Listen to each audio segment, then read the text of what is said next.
안녕하세요. 반갑습니다. 유수하입니다. 예. 오늘도 제가 돌아왔습니다. 여러분들의 편안한 숙면을 위해서. 오늘도 오래간만에 나폴리탄 괴담 알아보는 시간으로 돌아왔습니다. 많은 분들께서 나폴리탄 괴담을 굉장히 사랑하시는 것 같아요. 그래서 계속 나폴리탄 괴담만 읽어달라고 하시는 느낌인데 이거를 매일매일 보면은 질려요. 다른 것들도 좀 섞어줘야 나폴리탄 괴담이 2배, 3배 재밌습니다. 그것도 있고, 두 번째 이유는 이 작성자분들한테 다 제가 허가를 맡아야 돼요. 그냥 읽으면 안 되죠. 그렇기 때문에 그 시간이 걸립니다. 제가 읽어보고 재밌다 하는 거를 직접 문의드리고 답변 받고, 요게 시간이 좀 걸립니다. 그렇기 때문에 매일같이 나폴리탄 괴담을 읽을 수는 없다는 점 양해의 말씀 드리고, 오늘도 같이 한번 어떤 괴담들이 있는지 알아보도록 하죠. 지금 보시는 이 사이트는 DC 인사이드 나폴리탄 괴담 마이너 갤러리입니다. 여기서 많은 사람들에게 사랑받은 그런 나폴리탄 괴담들을 하나하나 읽어드리겠습니다. 오늘의 첫 번째 괴담은 바로 이것입니다. 당신의 암을 치료해드리겠습니다. 한번 읽어보죠. 사랑하는 여자친구, 더 이상 일할 필요가 없을 정도로 쌓인 재산. 서울 외곽 조용한 곳에 위치한 단독주택. 모든 것이 완벽하다. 내 수명이 얼마 남지 않았다는 것을 제외하고는. 28살. 보통이라면 이제 막 사회초년생이거나 아직 취업하지 못했을 나이. 나는 어마어마한 부를 손에 넣었다. 기연? 초능력? 그런 것 때문이 아니다. 그저 내가 남들보다 월등히 뛰어난 두뇌를 가지고 있었을 뿐. 그러나 운명의 신의 저울은 언제나 한쪽으로 기울지 않기 때문일까? 암. 고작 28살의 나이에 췌장암이라는 사형 선고와도 다름없는 병에 걸리고 말았다. 살고 싶다. 그저 살고 싶을 뿐이다.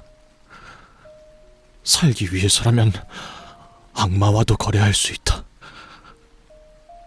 그렇게 생각했기 때문일까? 따끔한 감각에 손목을 쳐다본다. 상처는 없는데 수액을 맞았던 자리인가? 그보다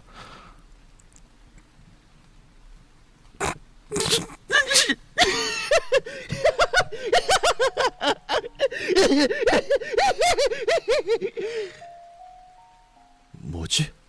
저 녀석은? 침대에 누워 시계를 본다. 오후 10시. 늦은 시간이지만 다행히도 이곳은 서울 외곽의 조용한 도시. 이웃과는 멀리 떨어져 있기에 온 집안이 떠나갈 듯 들려오는 웃음소리에도 민원은 들어오지 않을 것이다.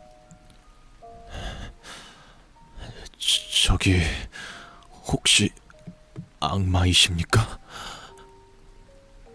내가 묻자 정갈한 양복과 대비되는 품이라고는 전혀 찾아볼 수 없는 추악한 표정으로 숨이 넘어갈 듯 웃어제끼던 그 녀석이 웃음을 멈춘다. 방금 전의 웃음은 거짓말이었다는 듯 마치 다른 가면을 바꿔 쓰는 것 같은 소름 돋는 표정 변화. 인간은 아님이 확실하다. 순간 두려움이 엄습해왔지만 생각해보니 어차피 죽을 몸. 다시 한번 말을 걸어본다. 악마십니까? 녀석이 씩 웃는다.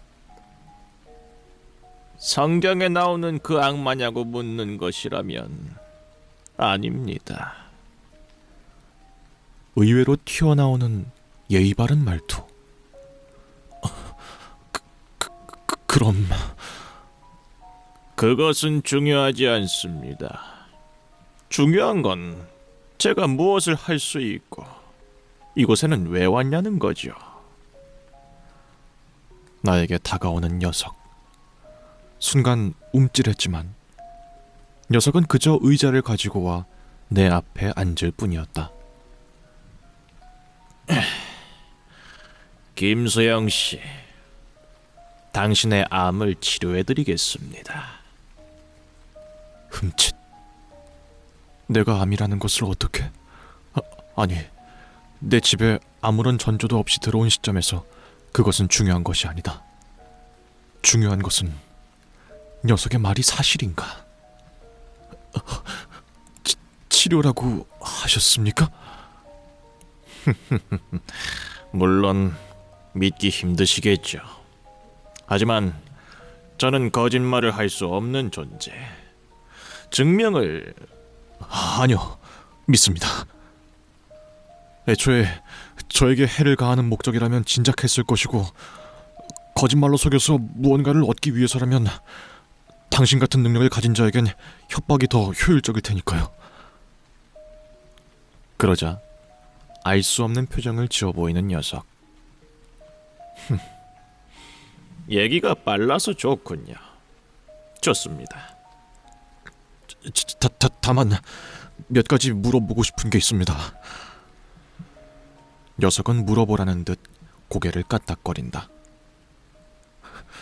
우선 첫 번째, 암을 어떤 방식으로 치료한다는 거죠?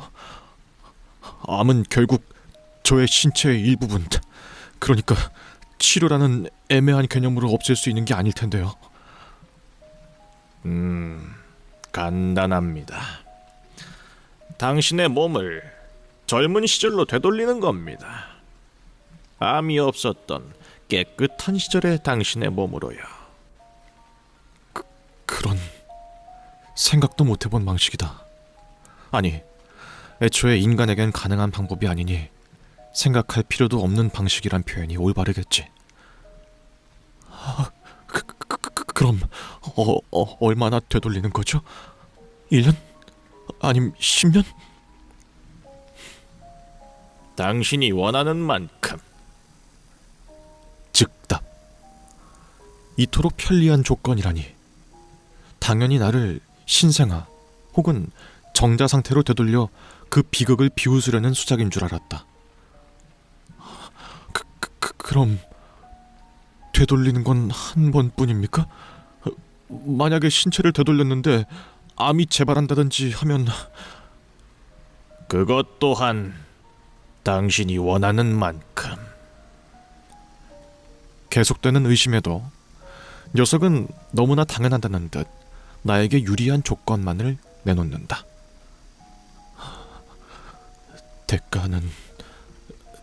대가는 뭐죠? 없습니다. 그럴 리가 없다. 내가 이토록 많은 재산을 쌓으며 깨달은 것은 거래란 반드시 서로가 원하는 것이 있을 때만 성립한다는 것. 즉, 공짜는 없다. 무언가 허점이 있을 것이다. 당신은 거짓말을 할 수 없다고 했죠. 그럼 솔직하게 대답해 주십시오. 당신은 뭘 위해서 나를 돕겠다는 겁니까? 그 말에 다시 씩 웃으면서 입을 연다. 그저 그것이 저의 즐거움이기 때문이죠. 의심스럽다. 이보다 의심스러울 수가 없다. 이것은 거짓말은 아니지만 진실의 일부를 숨긴 전형적인 대답이 아닌가. 하지만 어차피 죽을 목숨. 그래, 한 가지만 더 검증해보자. 그럼 제 신체를 10분만 젊게 만들어 주십시오. 10분? 그게 무슨 의미가 있습니까? 그 시간으로는 암은 고사하고 딱히 젊어진다는 느낌도 없을 텐데요. 테스트입니다. 어차피 몇 번이든 제가 원하는 만큼 돌릴 수 있는 거 맞죠? 그 말과 함께 커터칼을 꺼내 팔에 자그마한 상처를 긋는다. 저 녀석은 신체를 되돌린다고 했다. 만약 저 녀석의 말이 사실인 경우 녀석이 능력을 사용하면 이 상처는 사라지겠지. 아, 그런 거군요. 좋습니다. 그것이 당신의 뜻이라면. 녀석은 나의 이마에 손가락을 가져다 댄다. 그럼 10분 젊어진 모습으로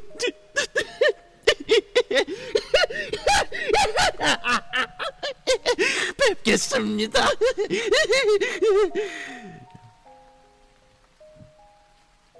따끔한 감각에 손목을 쳐다본다. 상처는 없는데 수액을 맞았던 자리인가? 라고 하는 이야기입니다. 예, 그렇네요. 예, 이해가 안 되시는 분은 없을 것 같지만 한 번 더 설명을 해드리면, 이제 주인공이 췌장암을 걸려서 죽게 된 그런 노릇에 놓이게 된 거죠. 근데 이제 악마가 와가지고 네 암을 치료해주겠다. 방법은 간단하다. 몸을 그 시간으로 돌려주는 거야 라고 한 거예요. 그래서 일단 의심이 되니까 10분만 당겨주세요, 시간을. 그렇게 한 거지. 그랬더니 10분을 당겨줬어요. 근데 문제는 그 사이간의 기억도 없는 거야. 정말 몸이 10분 전으로 돌아갔으니까 기억도 10분 전으로 돌아가 있는 거죠. 이 악마가 등장하는 씬의 첫 번째 부분이 이렇게 시작합니다. 따끔한 감각에 손목을 쳐다본다. 상처는 없는데 수액을 맞았던 자리인가? 이렇게 시작하잖아요. 그리고 이제 10분 후에 똑같이 이 문장이 또 나오는 거죠. 그래서 이 악마가 처음에 등장할 때 웃으면서 등장하잖아.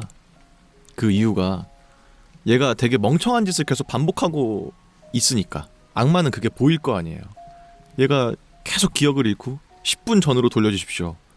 내가 분명히 암을 치료할 수 있는 기회를 줬는데도 불구하고 저런 나를 의심해서 자신의 암을 치료하지 못하고 같은 시간에 영원히 반복되어 있는 주인공을 보면서 웃음이 터질 수밖에 없는 그런 거였겠죠, 악마한테는. 그런 이야기네요. 이거 이야기를 제가 처음에 읽었을 때 와, 대단하다 그런 생각을 했습니다.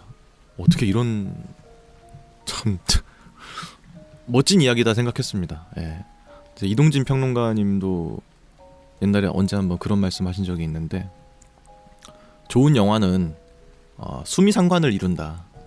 그래서 처음과 끝이 동일하게 끝나는 이야기들이 완성도가 되게 높은 이야기이고 재미있는 작품들의 특징 중에 하나다, 이런 말 하신 적이 있는데, 이 작품도 마찬가지로 영원히 반복되는 그 어떤 순환을 벗어나지 못하는 주인공의 모습 보면서 인간이 얼마나 나약한 존재인가, 그런 것도 한 번 더 보여주는 그런 이야기였던 것 같습니다.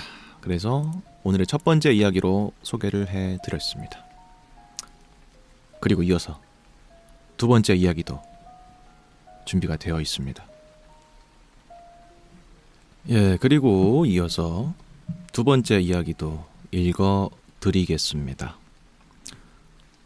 흔들지 마라. 어지러워 못 견디겠다.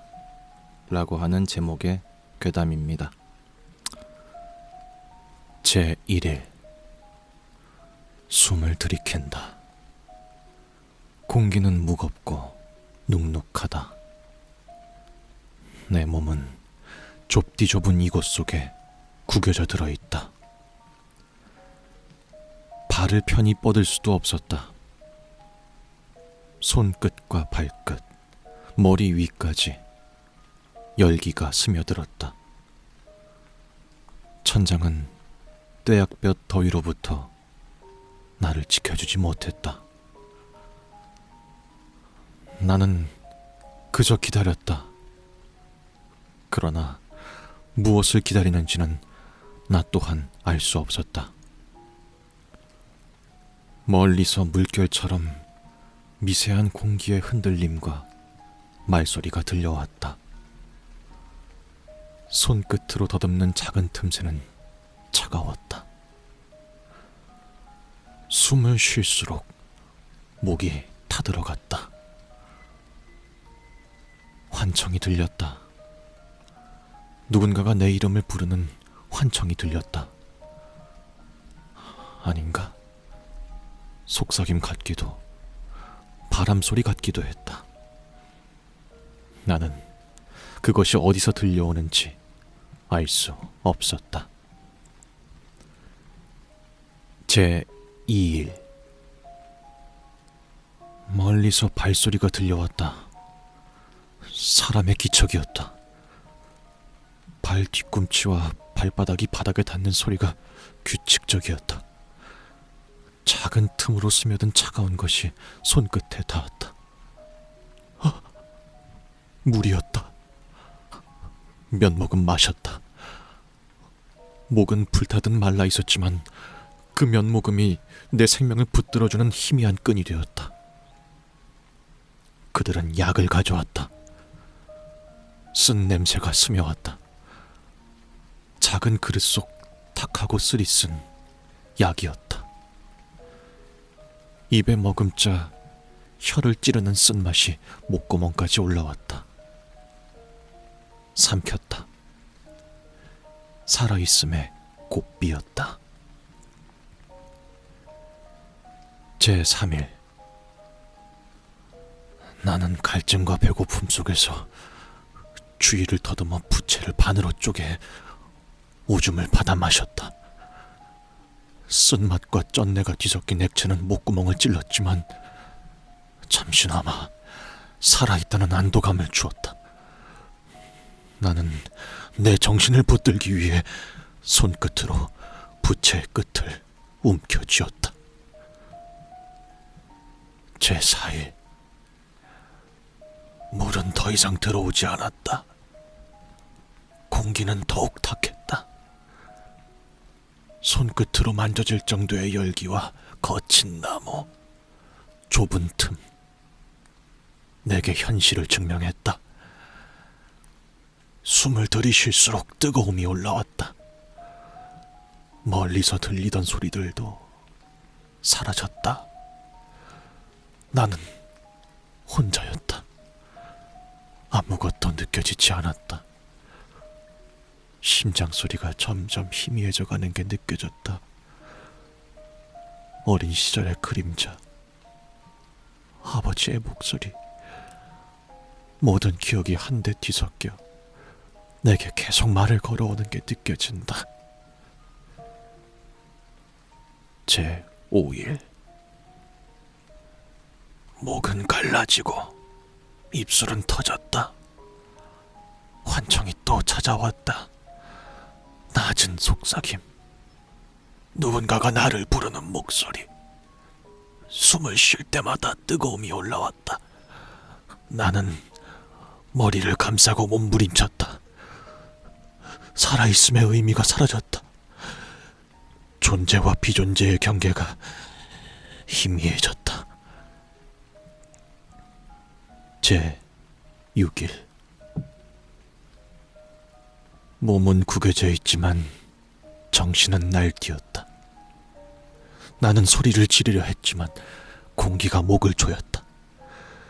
지독한 환영이 눈앞에 펼쳐졌다.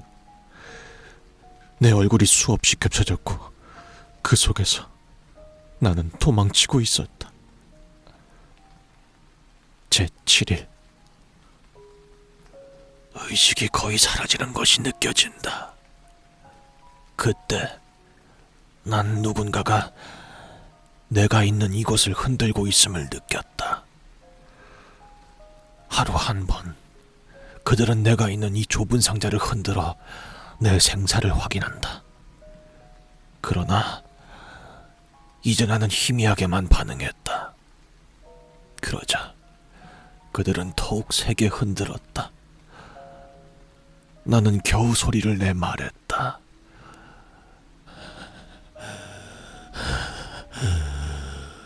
흔들지 마라. 어지러워. 못 견디겠다. 손톱으로 살을 긁어도 고통은 줄지 않았다. 제8일.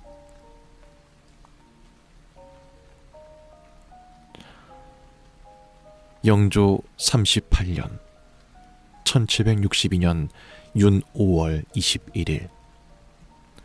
8일째에 뒤주를 여러 차례 흔들어도 반응이 없자 궁인들이 이를 열어 확인하였고 그 안에서 세자가 이미 죽은 채로 발견되었음. 이라고 하는 이야기입니다.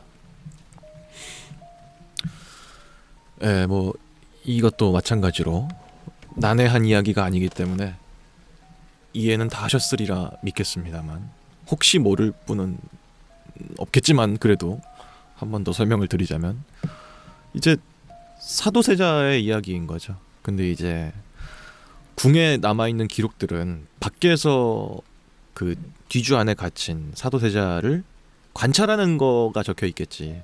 근데 이제 이 괴담의 주인공의 시점은 사도세자의 입장인 겁니다. 그래서 처음에는 도대체 무슨 이야기를 하는 걸까? 왜 이 주인공이 갇혀 있는 걸까? 알 수가 없다가 가면 갈수록 이제 느낌이 오죠. 상자를 흔들었다라든지 생사를 흔들러 매일마다 한 번씩 왔다든지 이런 식의 얘기를 봤을 때 마지막엔 결국에 사도세자에 대한 이야기구나 라는 거를 알 수가 있는 그런 괴담이었습니다. 야, 이거는 참 그 뭐랄까요, 적당히 사실인 것을 이제 시점만 바꿔서 달리해서 쓴 글이다 보니까 더 와닿는 거 있잖아요. 진짜 이랬을지도 모르겠다 싶은 거. 제가 뭐 감히 어떻게 뭐 완전하게 이해할 수는 없을 것 같습니다만 이 마음을 그래도 약간 이런 느낌이었겠다 하는 생각이 드니까 더 으스스함이 다가오는 그런 이야기가 아니었나 하는 생각이 듭니다. 이어서 세 번째 이야기도 같이 한번 보시죠. 자, 세 번째 이야기는 바로 이것입니다. 방을 깨끗이 청소하는 방법을 알려줘. 인데요. 어떤 내용일까요? 같이 한번 읽어보죠. 방을 깨끗이 청소하는 방법을 알려줘. 챗 GPT. 방을 깨끗하게 청소하는 방법은 체계적으로 하면 훨씬 쉽고 빠릅니다. 아래는 효과적으로 방을 청소하는 순서와 요령입니다. 첫 번째, 정리정돈부터 시작하기. 1. 쓰레기 버리기. 책상, 바닥, 침대 위에 있는 쓰레기부터 버립니다. 2. 물건 제자리에 놓기. 옷, 책, 화장품, 전자기기 등을 원래 있던 곳에 정리합니다. 3. 세탁물 분리. 빨래는 세탁 바구니에 넣고 깨끗한 옷은 개어서 넣습니다. 두 번째, 먼지 제거하기. 괄호 열고 위에서 아래로 괄호 닫고. 1. 천장, 벽, 가구 위 먼지 닦기. 먼지떨이나 마른 걸레로 천장, 액자, 선반 위를 닦습니다. 2. 가구 표면 닦기. 책상, 의자, 서랍장 등은 마른 걸레나 물티슈로 닦습니다. 셋. 전자기기 정리. 컴퓨터, 모니터, TV 등은 정전기 방지천으로 부드럽게 닦습니다. 세 번째, 바닥 청소. 1. 청소기 혹은 빗자루. 구석구석 먼지를 청소기로 빨아들입니다. 2. 걸레질 혹은 물걸레 청소. 청소기 후에는 물걸레로 바닥을 닦아주면 먼지 제거 효과가 큽니다. 네 번째, 침대 정리. 1. 침구 교체 혹은 정리. 이불 정리를 하고 가능하면 시트나 베개 커버는 세탁합니다. 이불은 햇빛에 말리면 뽀송하고 냄새도 제거됩니다. 다섯 번째, 창문, 커튼 청소. 괄호 열고 가능하면 괄호 닫고. 1. 창틀과 유리 닦기. 유리 세정제와 마른 수건으로 닦습니다. 2. 커튼은 세탁하거나 먼지 털기. 주기적으로 먼지 제거하는 것이 좋습니다. 여섯 번째, 마무리. 1. 환기. 창문을 열고 바람을 넣어주면 공기가 상쾌해짐. 2. 방향제 혹은 디퓨저. 청소 후 향기로 마무리하면 기분도 좋음. 셋. 조명 점검. 전구나 조명이 어두우면 갈아주기. 청소 팁. 1. 청소할 때 음악 틀기. 지루하지 않고 리듬감 있게 할 수 있어요. 2. 타이머 설정하기. 예시로 20분 집중, 5분 휴식. 셋. 구역을 나눠서 하기. 하루에 조금씩 나눠 하면 부담이 덜함. 그럼 핏자국을 지우는 방법은? 핏자국은 시간이 지남에 따라 지우기 어려워지기 때문에 빠르게 처리하는 것이 가장 중요합니다. 아래는 효과적으로 핏자국을 지우는 방법입니다. 첫 번째, 절대 뜨거운 물 쓰지 마. 뜨거운 물은 단백질을 응고시켜서 핏자국이 섬유에 더 깊이 스며들어요. 무조건 찬물 사용해야 해요. 두 번째, 상황별 핏자국 제거 방법. 1. 막 묻은 신선한 핏자국. 찬물로 충분히 헹군 후 비누나 세제를 묻혀 조물조물 문지르기. 찬물에 30분 정도 담근 후 세탁. 2. 마른 핏자국. 첫 번째, 찬물에 오래 담가 불리기. 30분에서 1시간 이상. 두 번째, 과산화수소수를 면봉이나 천에 묻혀 톡톡 두드리기. 괄호 열고 의류색이 변색될 수 있으니 먼저 눈에 띄지 않는 곳에 테스트. 괄호 닫고. 세 번째, 중성세제나 효소세제로 문지르기. 네 번째, 찬물로 헹군 후 일반 세탁. 3. 침대 매트리스나 카펫의 핏자국. 첫 번째, 마른 천으로 최대한 핏자국 닦기. 괄호 열고 문지르지 말고 눌러 닦기. 괄호 닫고. 두 번째, 찬물 플러스 중성세제 혼합. 천에 적셔 톡톡 두드리기. 세 번째, 필요시 과산화수소 조금씩 사용. 네 번째, 마른 수건으로 두드리면서 물기 제거. 주의할 점. 건조기나 드라이어로 완전히 말리기 전에 핏자국이 지워졌는지 확인하세요. 남은 채로 말리면 영구적으로 고착돼요. 실크, 울, 가죽은 전문 세탁을 맡기는 게 안전합니다. 필요하다면 특정 소재에 대한 방법도 알려줄 수 있어요. 어떤 데에 묻은 피인지 알려줄래요?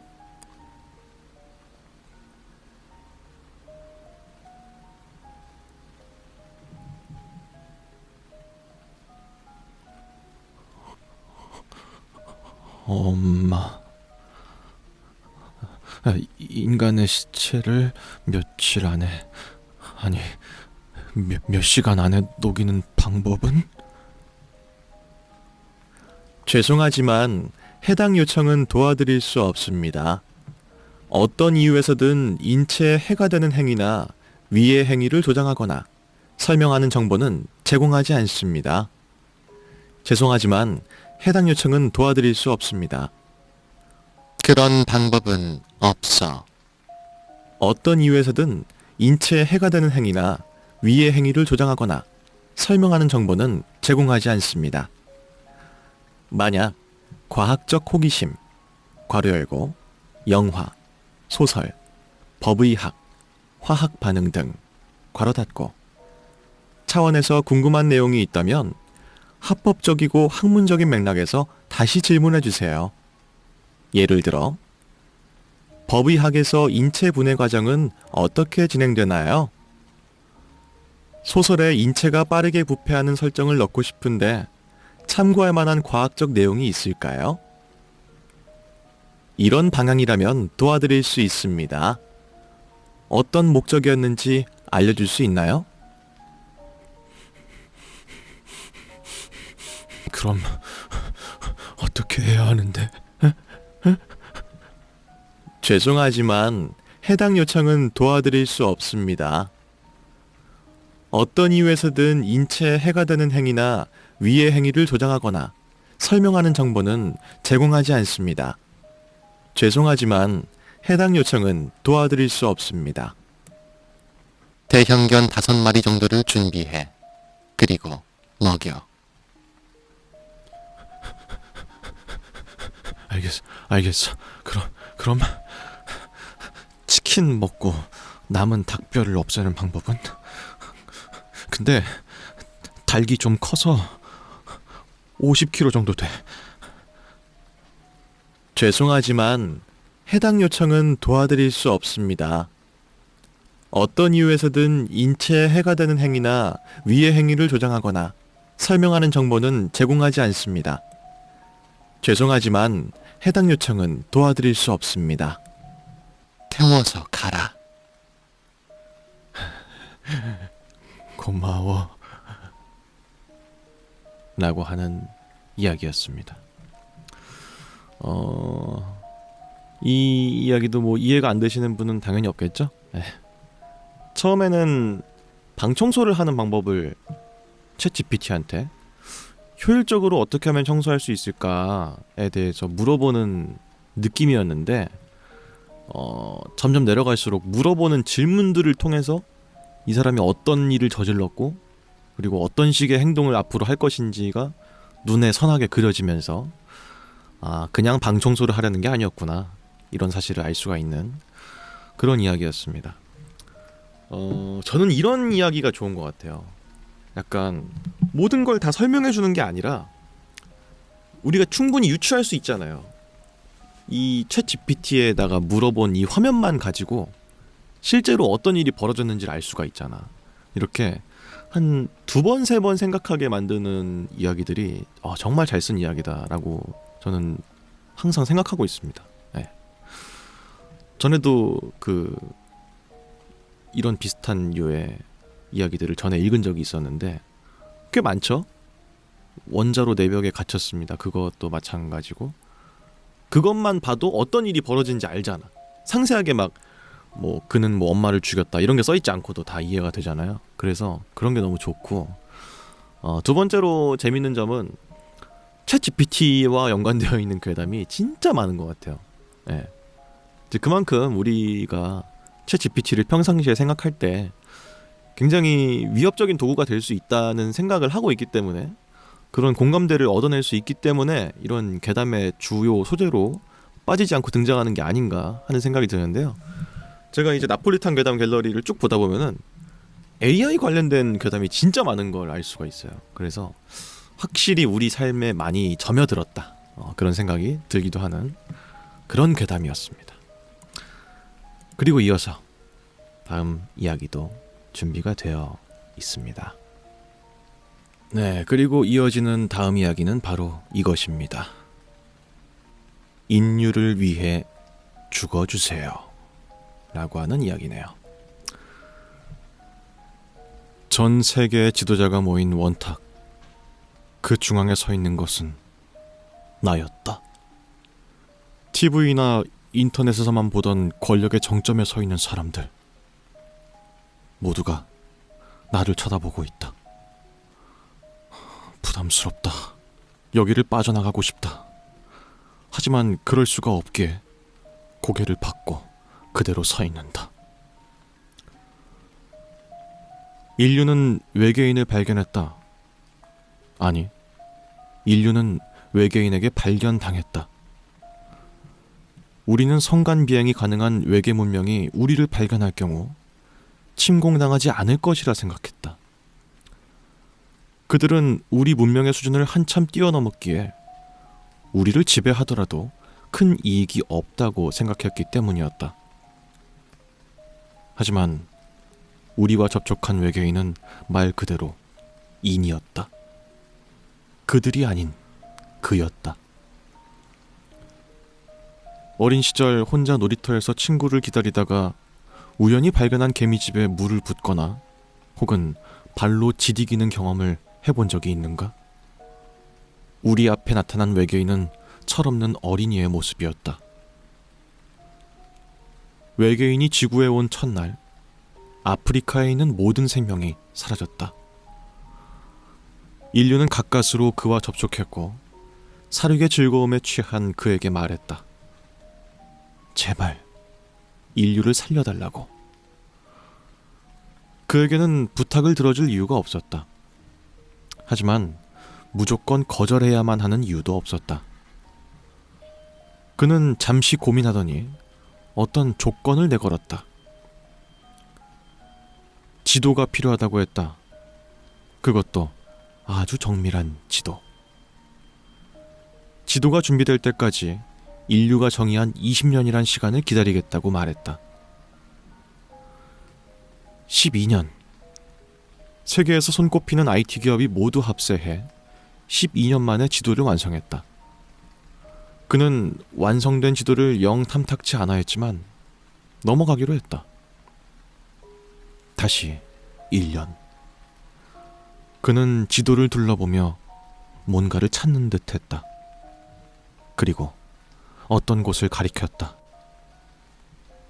아시아, 대한민국, 서울, 그리고 나의 집. 그가 요구한 조건은 그 집에 살고 있는 인간을 산채로 뒤지겨 죽이도록 해줄 것. 그렇다면 그 외에 지구에 존재하는 생명체는 건드리지 않겠다고 했다. 다시 내가 서 있는 이 자리, 모두가 나를 쳐다보고 있다. 그들의 대표격인 미국 대통령이 내 앞으로 걸어온다. 그리고는 어눌한 한국말로 말한다. 인류를 위해 죽어주세요. 죽으라니 너무한 거 아닌가? 아니, 죽어달라고? 부탁인 건가? 내가 거절한다면 죽지 않아도 되는 건가? 아니다. 내가 죽지 않으면 인류가 멸종하겠지. 결국 나는 죽는다. 내가 죽으면 저들은 산다. 내가 죽으면 아무 일도 없던 것처럼 모두의 삶이 계속된다. 내가 죽지 않는다면 살아오면서 마주친 수많은 사람들, 내가 출근하며 매일 듣는 노래를 부르는 가수, 퇴근길에 읽는 책을 쓴 작가, 버스를 운전하는 기사, 웃으면서 인사하는 편의점 점장, 모두가 죽는다. 내가 살 수 있는 방법은 없다. 내가 어떤 선택을 하더라도 나는 결국 죽는다. 저들은 살 수 있는 방법이 있다. 내가 죽기로 결정한다면 저들은 죽지 않는다. 문득 드는 생각. 내가 죽는다면 나는 인류의 역사에 남겠지? 예수? 부처? 알라? 아니, 비교조차 되지 않을 신을 넘어선 존재가 되겠지? 평범한 인간이 전 인류를 구원했으니 다를 것이다. 아마 다를 것이다. 무엇보다도 특별한 존재가 될 것이다. 그렇지만 그게 무슨 소용이지? 죽으면 다 끝이잖아. 그리고 내가 죽는다고 해도 외계인이 진짜 약속을 지킬까? 나도 죽이고 인류도 죽이는 건 아닐까? 아니, 내가 죽지 않아도 인류를 살려줄 가능성도 있지 않을까? 시간이 됐다. 결정을 해야 한다. 나는 작게 읊조린다. 어떤 사람들은 울고 또 어떤 사람들은 웃고 있다. 내 대답이 마음에 드는 건가? 외계인이 걸어온다. 한 발자국씩. 저 생명체에게도 발자국이란 표현을 써도 되는지 모르겠지만 코앞에 다가왔을 때 마치 어린아이처럼 해맑게 웃는다. 그 어떤 악의도 없는 순수한 아이처럼 말이다. 그리고는 내 귀에 작게 속삭인다. 아, 그랬구나. 그런 거였구나. 지금까지 했던 모든 잡념이 사라진다. 그리고 나도 그처럼 아이 같은 순수한 웃음을 짓는다. 라고 하는 이야기입니다. 그러니까 어느 날 외계인이 우리 지구를 발견하게 된 거예요. 그래서 아프리카에 가더니 모든 생명체를 다 죽여버렸어. 그걸 봤을 때 우리 인간은 감히 어떻게 할 수 없는, 대적할 수 없는 적이란 걸 알고 부탁을 한 거죠. 제발 우리를 살려달라. 종으로서 좀 보존을 하게 도와달라 라고 한 거예요. 근데 이제 그 외계인이 어린아이 같은 애라서 사실 이 행위 자체에다가 무게를 싣는 친구가 아니었던 거죠. 그렇기 때문에 그렇게 부탁을 하니까 들어주기로 합니다. 대신 사람 한 명을 바쳐야 된다. 근데 그게 하필이면 나였던 거야. 그래서 모든 사람들이 지켜보는 한 가운데서 제가 서가지고 결정을 하게 되죠. 여기에는 어떤 결정을 하는지 적혀있지 않은데 뭐 작게 읊조린다. 그리고 그들이 나의 결정에 마음에 드는지 누군가는 웃고 누군가는 울었다. 이런 식의 말을 하는 걸 보니까 내가 죽기로 마음 먹은 것 같죠. 그래서 외계인이 천천히 다가오는데 내 귓가에다가 뭔가를 속삭였습니다. 근데 그 말을 듣고 글쓴이가 아, 그랬구나. 그래서 그랬구나. 지금까지 했던 모든 잡념이 사라진다. 그리고 나도 그처럼 아이 같은 순수한 웃음을 지었다. 하면서 끝이 납니다. 어떤 말을 과연 했을까요? 그거는 이제 정해져 있지 않죠. 그걸 상상하는 게 나폴리탄의 묘미라고 할 수가 있겠습니다. 그치만 여러 가지 추측은 해볼 수 있을 것 같습니다. 이를테면 제일 먼저 떠오르는 건 이제 뭐 단순한 그거긴 한데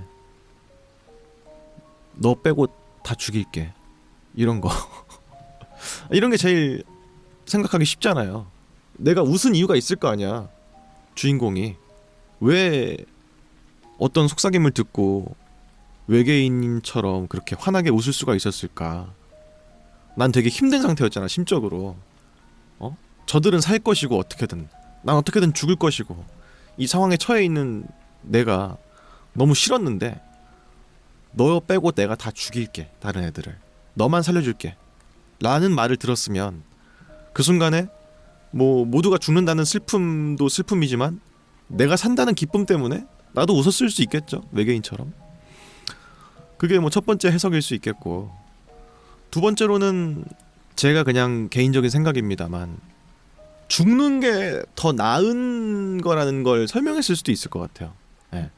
이 지구가 갈수록 어떻게 될 거니까 너는 그냥 빨리 죽는 게 지금 행복하게 죽는 거다. 이런 식의 설명을 해줬기 때문에 뭐 잡념이 사라졌다. 그리고 그래서 그런 거였구나. 이런 식의 말을 한 게 아니었을까 하는 생각이 듭니다. 아니면 뭐 지금 우리가 살고 있는 이 현생이 사실은 되게 지옥 같은 곳이었던 거지. 그래서 죽는 게 더 행복하다. 이런 식으로 설명을 해줬을 수도 있을 것 같아요. 뭐가 됐든 간에 정답은 없습니다. 원래 이런 것이 나폴리탄이니까. 아시겠습니까? 여러분들이 생각하는 정답이 정답입니다. 아시겠죠? 어쨌든 간에 이렇게 해서 여러 가지 이야기들을 좀 읽어드렸습니다. 모두 글 작성자분들한테 영상을 만들겠다라고 좀 문의를 드리고 그렇게 하셔라라는 답변을 받은 것들만 만든 거니까요. 저작권 관련된 부분은 너무 걱정하지 마셔도 될 것 같습니다.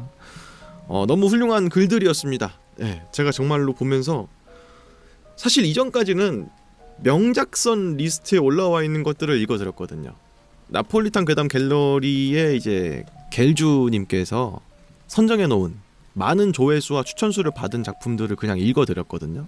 근데 읽다 보니까 조회수랑 추천수가 많은 건 알겠는데 내 기준에 별로 좀 안 와닿는 것들이 꽤 많았어요. 그래서 하나하나 제가 디깅을 하면서 찾아보고 있었는데 오늘 읽은 것들은 정말 하나같이 신박하고 너무 재밌게 읽은 것들이라서 더 감명이 깊게 와닿는 것 같습니다. 앞으로도 이런 글들을 더 많이 써주셨으면 좋겠습니다. 네. 제가 보기엔 너무나도 다들 재능이 있으신 분들 같아요. 그래서 우리의 행복을 위해서 더 많은 글을 써주십시오. 어쨌든 그렇고요. 지금까지 저는 유서였습니다. 다음엔 더 으스스하고 개기스러운 이야기로 돌아오겠습니다. 다음 영상에서 또 뵙죠.